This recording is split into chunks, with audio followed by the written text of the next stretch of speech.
সাতক্ষীরার তালা উপজেলার পাটকেল ঘাটায় বাংলাদেশ জামায়াতে ইসলামী সরুলিয়া ইউনিয়নের ৪ নং পারকুমিরা ওয়ার্ড যুব বিভাগের উদ্যোগে অনুষ্ঠিত হয়েছে এক প্রাণবন্ত যুব সমাবেশ।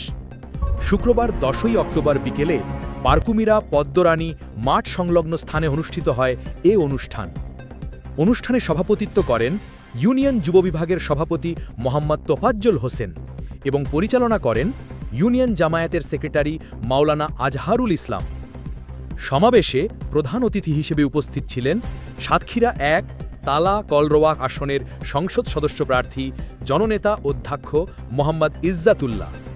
তিনি বলেন, শান্তির বাংলাদেশ গড়ে তুলতে হলে তরুণদের অগ্রণী ভূমিকা রাখতে হবে। দুর্নীতিমুক্ত, ন্যায়ভিত্তিক ও কল্যাণমূলক রাষ্ট্র গঠনে তরুণদের শক্তি, আদর্শ ও নৈতিকতার বিকল্প নেই।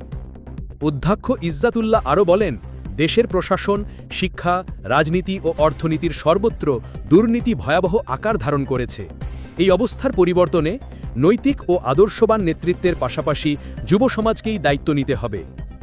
বিশেষ অতিথি হিসেবে উপস্থিত ছিলেন জেলা জামায়াতের সহকারী সেক্রেটারি ও জেলা শ্রমিক কল্যাণ ফেডারেশনের সভাপতি অধ্যাপক গাজী সুজায়েদ আলী, উপজেলা জামায়াতের সেক্রেটারি সহকারী অধ্যাপক মোহাম্মদ ইদ্রিস আলী, সরুলিয়া ইউনিয়ন চেয়ারম্যান প্রার্থী জননেতা হাফেজ শাহ আলম। এছাড়াও উপস্থিত ছিলেন মাওলানা মোশাররফ হোসেন, মাওলানা আমিনুর রহমান, মাওলানা রেজাউল করিম, ওয়ার্ড জামায়াতের সভাপতি মাওলানা আহসান হাবিব, সেক্রেটারি আব্দুল গফফার এবং ইউনিয়ন যুব বিভাগের নেতৃবৃন্দ মোহাম্মদ সালিম আহমেদ, মোহাম্মদ আল আমিন খান ও শেখ মাসুদুর রহমান সুরুজ সহ উপস্থিত ছিলেন ইউনিয়নের বিভিন্ন পর্যায়ের নেতাকর্মী এবং শত শত তরুণ যুবক। আস্থা টিভি নিউজ থেকে শেখ মাসুদুর রহমান সুরুজ।